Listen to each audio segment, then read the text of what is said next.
کرام آج جو گفتگو کرنی ہے وہ ہے منافقین کے بارے میں۔ منافقین کسے کہتے ہیں، منافقین کی علامتیں کیا ہیں، منافقین کی اقسام، یہ تمام چیزیں مختصر انداز میں انشاءاللہ آپ حضرات کے سامنے رکھنے کی کوشش کروں گا۔ تو سب سے پہلی چیز جو ہے وہ ہے اقسام منافقین، کہ منافقین کی اقسام کیا ہے۔ تو منافقین کی دو قسمیں ہیں، دو اقسام ہیں۔ پہلی منافق اعتقادی، دوسرا منافق عملی۔ منافق اعتقادی کیا ہوتا ہے؟ منافق اعتقادی وہ منافق ہوتے ہیں جو بظاہر کلمہ پڑھتے ہیں، بظاہر تو مسلمان ہوتے ہیں اور نماز، روزہ، حج، زکوٰۃ ان تمام چیزوں کے پابند بھی ہوتے ہیں، لیکن اپنے دل میں کفر کو چھپائے ہوئے ہوتے ہیں۔ یعنی ان کا ایمان اور عقیدہ جو ہے اس میں مکمل طور پر نفاق ہوتا ہے، اسلام کے وہ منکر ہوتے ہیں، ظاہری طور پر مسلمان اور باطنی طور پر کفر کرتے ہیں، وہ انکار کرتے ہیں۔ تو یہ منافق اعتقادی کہلاتے ہیں۔ اور ان کا کیا حکم ہے؟ فرماتے ہیں منافق اعتقادی صرف کافر ہی نہیں بلکہ بدترین کافر ہیں۔ ان کے بارے میں قرآن پاک میں ان المنافقین فی الدرک الاسفل من النار، فرمایا منافقین اعتقادی جو ہیں ان کو جہنم کے سب سے نچلے طبقے کے اندر پھینکا جائے، سب سے نچلے طبقے میں ڈالا جائے گا ان لوگوں۔ اور جہنم کے بارے میں آپ لوگ سنتے رہتے ہیں، اس کی ہولناکیوں کے بارے میں کہا جاتا ہے کہ جہنم کے اندر جو آگ ہے اس کی تپش کا یہ عالم ہے کہ اگر سوئی کی نوک کے برابر جہنم میں سوراخ کر دیا جائے، کیا سوئی کی نوک کے برابر اگر جہنم میں سوراخ کر دیا جائے تو فرمایا اس سوراخ سے نکلنے والی تپش کا یہ عالم ہوگا کہ پوری دنیا پگھل کر ہلاک ہوگی، یہ عالم ہوگا۔ تو پھر جن کو جہنم کے سب سے نچلے طبقے میں پھینکا جائے گا ان لوگوں کا کیا عالم ہو۔ دوسری قسم منافق عملی، یہ وہ لوگ ہوتے ہیں جو ظاہراً بھی مسلمان ہوتے ہیں، باطنی طور پر بھی مسلمان ہوتے ہیں، یعنی ان کا ایمان اور عقیدہ جو ہے نفاق اور دوسری بری خصلتوں سے صاف ہوتا ہے، ان میں یہ نفاق وغیرہ نہیں پایا جاتا، لیکن یہ ہے کہ ان میں چند خصلتیں ان کی جو ہیں وہ منافقوں سے ملتی جلتی ہوتی ہیں، جس کی وجہ سے ان کو منافق عملی کہا جاتا ہے۔ یعنی چند عادات، چند علامتیں ان کی منافقوں سے ملتی جلتی ہوتی ہیں۔ تو یہ دو منافق کی قسمیں ہوئی، منافق اعتقادی، دوسرا منافق عملی۔ اب ہم جو آتے ہیں حدیث مبارکہ کی طرف، علامات منافقین کی طرف، کہ حضور پاک صاحب الاولیاء صلی اللہ تعالی وسلم حدیث مبارکہ میں 4 ایسی علامتیں بیان کرتے ہیں جو منافقین کی خصلتوں میں سے ہیں۔ اور ان کے راوی کون ہیں؟ حضرت عبداللہ ابن عمر رضی اللہ تعالی عنہ۔ یہ وہ صحابی رسول ہیں جن کے تقوی کا یہ عالم تھا کہ حافظ قرآن، پھر عالم دین، اور ساری رات کو خوف خدا میں رونے والے، عبادتیں کرنے والے، گناہوں سے مکمل طور پر بچنے والے تھے۔ یعنی اس قدر ان کے تقوی کا عالم تھا۔ اور انہوں نے ایک مرتبہ حضور پاک صلی اللہ تعالیٰ علیہ وسلم کی بارگاہ میں حدیث مبارکہ لکھنے کی اجازت طلب کی، حالانکہ اس وقت عمومی طور پر حضور پاک نے حدیث مبارکہ لکھنے سے منع کیا تھا۔ حضور پاک نے صرف قرآن پاک کی آیت مبارکہ لکھنے کا حکم دیا تھا، اس خدشے کی وجہ سے کہیں ایسا نہ ہو کہ قرآنی آیات اور حدیث مبارکہ خلط ملط نہ ہو جائے۔ لیکن جب اس صحابی رسول حضرت عبداللہ ابن عمر رضی اللہ تعالی عنہ نے جب حضور سے حدیث مبارکہ لکھنے کی اجازت طلب کی تو حضور پاک نے منع نہیں کیا بلکہ ان کو اجازت عطا فرمائی، اجازت دے دی، کیونکہ حضور کا ان کے اوپر اتنا اعتماد تھا، ان کی احتیاط پر حضور پاک کو اتنا یقین تھا کہ حضور کو اس قدر یقین تھا کہ یہ اگر حدیث مبارکہ لکھتے ہیں تو یہ قرآن پاک کی آیت مبارکہ اور حدیث مبارکہ کو خلط ملط نہیں ہونے دے سکتے۔ تو پھر حضرت عبداللہ ابن عمر رضی اللہ تعالی عنہ فرماتے ہیں کہ حضور پاک صلی اللہ تعالی علیہ وسلم نے ارشاد فرمایا 4 خصلتیں جس شخص میں پائی جائیں گی وہ خالص منافق ہوگا۔ پھر فرمایا اگر ان 4 باتوں میں سے ایک بھی کسی میں پائی گئی تو اس میں نفاق کی ایک خصلت ہوگی جب تک وہ اس کو چھوڑ نہ دے۔ ان 4 خصلتوں میں سے پہلی خصلت بیان کی، فرمایا جب کسی شخص کو امین بنایا جائے اور وہ اس میں خیانت کرے، فرمایا یہ منافق کی پہلی خصلت ہے، ایک خصلت ہے کہ وہ امانت میں خیانت کرے۔ اب دیکھیں، امانت میں خیانت کرنا صرف یہ نہیں ہے کہ کسی کو کچھ روپیے، پیسے، سامان دے دینا امانت کے طور پر، صرف یہی چیز نہیں، بلکہ کسی شخص کو بات یا کوئی راز کی گفتگو یا کوئی بھی چیز کے بارے میں امین بنایا جا سکتا ہے، بے شک وہ پیسے ہوں، کوئی سامان ہو یا کوئی راز کی بات ہو، ان تمام چیزوں کے اندر جو ہے کسی بھی شخص کو امین بنایا جا سکتا ہے۔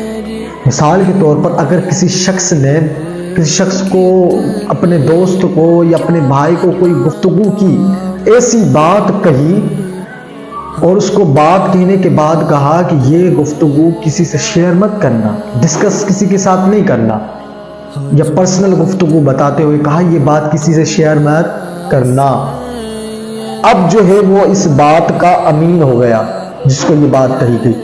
اب اگر وہ یہ بات کسی کے سامنے ڈسکس کرتا ہے، شیئر کرتا ہے، تو وہ امانت میں خیانت کرنے والا ہوگا۔ یہ ہمارے معاشرے میں بہت بڑی برائی پھیل چکی ہے کہ جس کو دیکھو ہر کسی کی باتوں کو، گفتگو کو، کوئی راز کی بات ہوگی، دوست ٹوٹی، اس کی ساری راز کی باتیں دوسروں کو بتا دیا، رشتہ داری ٹوٹی، اس کی تمام صحیح غلط باتوں کو دوسروں کو بتا دیا۔ امانت میں خیانت کر رہے ہیں ہم لوگ۔ حضور نے فرمایا یہ منافقوں کی خصلت ہے، علامت ہے یہ، تو ہمیں ان چیزوں سے بچنا چاہیے۔ اور اسی طریقے سے اللہ رب العزت نے جیسے ہمیں آنکھ، کان، ہاتھ، پاؤں، جسم کی تمام اعضاء اور دوسری نعمتیں، قوتیں، عقل، یہ تمام چیزیں بطور امانت عطا کی ہیں۔ اللہ رب العزت نے ہمیں یہ عطا کر حکم دیا کہ یہ تمام چیزوں کو میرے حکم کے مطابق استعمال کرنا، یعنی ان تمام چیزوں کا ہمیں امین بنا دیا گیا۔ اب اگر ہم ان کو اللہ رب العزت کے حکم کے خلاف کرتے ہیں تو ہم امانت میں خیانت کرنے والے ہو گئے۔ قرآن پاک میں ہے نا، ان السمع والبصر والفؤاد کل اولئک کان عنہ مسئولا، فرمایا بے شک کان، آنکھ، دل اور ہر چیز کے بارے میں سوال کیا جائے گا کہ کہیں اللہ کی عطا کی جو امانت ہے، نعمتیں ہیں، اس میں تم لوگوں نے خیانت تو نہیں کی۔ مجھے بتائیں، ان السمع، سننا، کان، یہ بھی اللہ نے ہمیں بطور امانت دی، حکم دیا کہ اس کو میرے حکم کے مطابق چلانا، ایسی جگہ استعمال مت کرنا اس کو کہ میری ناراضی کا سبب بنے۔ بتائیں ہم لوگ نہیں غلط استعمال کرتے۔ آنکھیں، والبصر، آنکھیں، یہی بطور امانت دی گئی، اس کے بارے میں بھی سوال ہوگا۔ آج مجھے بتائیں کہ ہم امانت میں خیانت نہیں کر رہے، غیر محرموں کو نہیں دیکھ رہے، غلط چیزوں کو نہیں دیکھ رہے، غلط جگہوں پر نہیں جا رہے، بہت سی خرابیاں ہم ان چیزوں، ان اعضاء بدنی کے ساتھ کر رہے ہو۔ مجھے ذرا بتائیں، جب ان باروں میں ہم سے سوال کیا جائے گا، ان اعضاء کے بارے میں، ان امانتوں کے بارے میں، ہم کیا جواب دیں ہوں گے؟ بروز محشر کیا جواب دیں گے ہم لوگ؟ پھر اسی طریقے سے جو ہے ہم نے صرف ان کو چند باتوں پر مشتمل امانت کو کہہ دیا کہ یہ سامان، چیزیں ویزیں یہی امانت ہوتی ہے، اور بھی بہت سی چیزیں، اس کا جو ہے خیانت کا دریا بہت وسیع ہے۔ تمام حقداروں کا حق ادا کرنا یہ بھی امانت ہے، کسی حقدار کا حق نہ دینا یہ امانت میں خیانت کرنا ہی ہے۔ ایسے میاں بیوی کے درمیان معاملات ہونا، وہ دونوں آپس میں ان چیزوں کے امین ہیں۔ اگر وہ ان میں سے کوئی ایک شخص بھی آپس کی بات کو دوسروں کے ساتھ شیئر کرتا ہے تو وہ بھی امانت میں خیانت کر رہا ہے۔ ایسے ایک ملازم جو ہے اپنی ڈیوٹی کو صحیح طریقے سے انجام نہیں دیتا، وہ بھی امانت میں خیانت کر رہا ہے۔ تو یہ تمام چیزیں ایسے ہی جیسے قرآن پاک میں اللہ رب العزت نے فرمایا، یا ایھا الذین آمنوا لا تخونوا اللہ والرسول وتخونوا اماناتکم، اے ایمان والو اللہ اور اس کے رسول کے ساتھ خیانت مت کرو، اور تم اپنی امانتوں کے ساتھ بھی خیانت نہ کرو۔ ہمیں حکم دیا گیا، میں اور آپ دیکھیں ہم لوگ کیا امانتوں کو صحیح طریقے سے صحیح معنوں میں استعمال کر رہے ہیں یا ان کی خیانتیں کر رہے ہیں۔ اور ایک حدیث مبارکہ ہے، حضور پاک صلی اللہ تعالی وسلم فرماتے ہیں المستشار مؤتمن، فرمایا جس سے مشورہ لیا جائے، یعنی جس شخص سے مشورہ لیا جائے گا فرمایا وہ امین ہو جاتا ہے۔ اب اگر وہ جان بوجھ کر غلط مشورہ دیتا ہے تو وہ کیا ہوگا؟ امانت میں خیانت کرنے والا۔ تو یہ ہم لوگوں کو دیکھنا ہوگا کہ ہم لوگ دنیاوی زندگی میں کتنی امانتوں میں خیانت کر رہے ہیں، کتنے لوگوں کے حق کو کھا رہے ہیں، حقوقوں کو کھا رہے ہیں۔ تو یہ ہم لوگوں کو دیکھنا ہوگا اپنے اندر جھانک کر۔ پھر دوسری علامت بیان کی جھوٹ، فرمایا جب بات کرے تو جھوٹ بولے، یہ بھی منافقوں کی ایک خصلت ہے۔ فرمایا اولئک هم الکاذبون، یہ لوگ جھوٹے ہیں۔ اور یہ جھوٹ کی جو صفت ہے یہ اللہ رب العزت نے کہیں یہ منافقوں کی صفت بیان کی، کہیں مشرکوں کی، کہیں فاسقوں کی، کہیں کافروں کی، یعنی اتنی بدترین صفت ہے۔ اور اس کے بارے میں قرآن پاک میں اللہ رب العزت نے ارشاد فرمایا لعنت اللہ علی الکاذبین، کہ جھوٹوں پر اللہ رب العزت کی لعنت ہے۔ اور حدیث مبارکہ میں بھی ہے، حضور پاک صلی اللہ تعالی علیہ وسلم فرماتے ہیں کہ تم جھوٹ سے بچتے رہو کیونکہ یہ بدکاری کی طرف لے جاتا ہے اور بدکاری تمہیں جہنم کی طرف کھینچ لیتی۔ اور فرمایا انسان جب جھوٹ بولتا رہتا ہے وہ پھر جھوٹ کا متلاشی ہو جاتا ہے، وہ ہمیشہ جھوٹ بولتا رہتا ہے حتیٰ کہ اس کو اللہ رب العزت کے ہاں کذاب لکھ دیا جاتا ہے، یعنی جھوٹا۔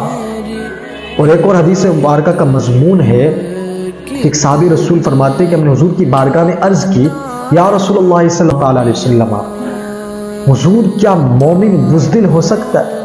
تو حضور نے کہا، حضور نے فرمایا ہاں ہو سکتا ہے، کبھی ایسے معاملات ہو جائیں جس کی وجہ سے وہ بزدل بھی ہو سکتا ہے۔ پھر عرض کی حضور کیا مومن بخیل ہو سکتا ہے؟ بخیل کہتے ہیں کنجوس کو۔ کہا کہ مومن کنجوس ہو سکتا ہے؟ تو حضور نے فرمایا ہاں کوئی ایسی معاملات یا پریشانی ہو جس کی وجہ سے ہو سکتا ہے مومن بخیل بھی ہو جائے۔ پھر عرض کی حضور کیا مومن جھوٹا ہو سکتا ہے؟ تو حضور پاک صاحب الولاق صلی اللہ تعالی وسلم نے فرمایا کہ جھوٹا نہیں ہو سکتا۔ فرمایا مومن بزدل تو ہو سکتا ہے، بخیل بھی ہو سکتا ہے، لیکن مومن جھوٹا نہیں ہو سکتا۔ کتنی بڑی ایک بات ہے، لیکن آج ہمارے تمام تجارتی کام جھوٹ پر مبنی، تمام دنیاوی معاملات جھوٹ پر مبنی نظر آتے ہیں۔ ہم جتنی چیزوں کو دیکھیں اکثر ہم لوگ ان میں جھوٹ کو شامل کیے ہوئے ہیں۔ تو ہمیں چاہیے کہ ہم لوگ جھوٹ سے بچتے رہیں، گناہوں سے پرہیز کرتے رہیں، کیونکہ یہ جھوٹ بولنا بھی منافقوں کی ایک علامت ہے۔ تیسری علامت بیان کی، فرمایا منافقوں کی تیسری علامت یہ ہے کہ عہد شکنی کرنا، وعدہ خلافی کرنا۔ قرآن پاک میں بھی یا ایھا الذین آمنوا اوفوا بالعقود، اے ایمان والو تم اپنے عہدوں کو، اپنے وعدوں کو پورا کرو۔ یعنی کسی شخص سے وعدہ کر بغیر کسی شرعی عذر کے اس کے خلاف ورزی کرنا، فرمایا یہ بھی منافقوں کی ایک خصلت ہے۔ تو ہمیں چاہیے کہ ہم اس خصلت سے بھی بچتے رہیں۔ یاد رکھیں جیسے بندوں سے وعدہ خلافی کرنا بہت بڑا گناہ کبیرہ ہے، اس طریقے سے اللہ رب العزت سے کوئی وعدہ کر اس کی بھی خلاف ورزی کرنا یہ اس سے بھی زیادہ بڑا گناہ کبیرہ ہے۔ تو ہمیں چاہیے کہ ہم لوگ وعدہ خلافی سے بھی بچتے رہیں۔ چوتھی علامت بیان کی، گالی گلوچ کرنا، یعنی جب کوئی گفتگو کرے، یعنی جب کسی سے جھگڑا ہو، بحث کر رہا ہو گفتگو کے دوران، تو پھر اس کو گالیاں دے، یعنی بدسلوکی کرے، فرمائے یہ بھی منافقوں کی ایک خصلت ہے۔ اب دیکھیں گالی گلوچ تو ایک الگ چیز ہے، اللہ رب العزت نے کسی مسلمان بھائی سے اس طریقے سے بات کرنا کہ اس کو تکلیف پہنچے، اس کے اوپر ہنسنا یا اس کو غلط القاب سے نوازنا، اس سے بھی منع فرمایا۔ قرآن پاک میں بھی ارشاد فرمایا یا ایھا الذین آمنوا لا یسخر قوم من قوم، اے ایمان والو تم میں نہ مرد مردوں کا مذاق اڑائے۔ عجب بات نہیں کہ مذاق اڑانے والوں سے وہ بہتر ہوں جن کا مذاق اڑایا جا رہا۔ ولا نساء من نساء عسى ان يكن خيرا منهن، اور نہ عورت کا ہنسی مذاق اڑائے، ٹھٹا مذاق کرے، ہو سکتا ہے وہ ہنسنے والیوں سے وہ بہتر ہوں جن کے اوپر ہنسا جا رہا ہے۔ تو اللہ رب العزت نے تو ان چیزوں سے بھی منع فرمایا۔ پھر تو گالی گلوچ کے مسلمان کو گالی گلوچ دینا، اس کو تکلیف پہنچانا، ایسی غلط باتیں کہنا کہ اس کو تکلیف پہنچے، تو یہ کتنا بڑا گناہ کبیرہ۔ فرمایا یہ بھی منافقوں کی ایک خصلت ہے۔ تو ہمیں چاہیے کہ ہم ان چاروں خصلتوں سے بچتے رہیں۔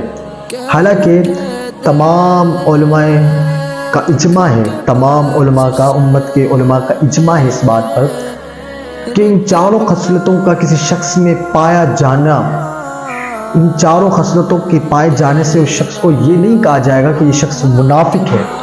اگر وہ صادق الایمان ہے تو ان کے اندر اگر یہ خصلتیں پائی جاتی ہیں تو اس کو منافق نہیں کہا جائے گا، بلکہ کہا جائے گا اس کے اندر منافقوں کی علامتیں ہیں، خصلتیں ہیں۔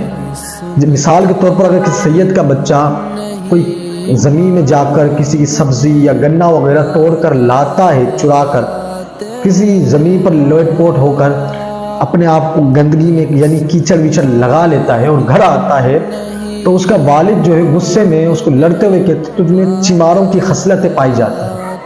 تو چماروں کی خصلت کی وجہ سے یہ نہیں ہوگا کہ اگر اس نے کہا کہ چماروں کی خصلت پائی جاتی ہے تو وہ چمار ہو گیا، نہیں، خصلتیں پائے جانا، ایسی منافق کی علامتیں کا ہونا اور بات ہے، کسی شخص کا منافق ہو جانا یہ اور بات ہے۔ تو دعا اللہ تعالیٰ سے جو کچھ یہ میں نے مختصر انداز میں سمجھانے کی کوشش کی، اس کو مجھے اور آپ کو سمجھنے کی کوشش کرنے کی توفیق عطا فرمائے اور عمل کرنے کی توفیق عطا فرمائے۔ وما علیہ الا البلاغ المبین۔ السلام علیکم ورحمۃ اللہ وبرکاتہ۔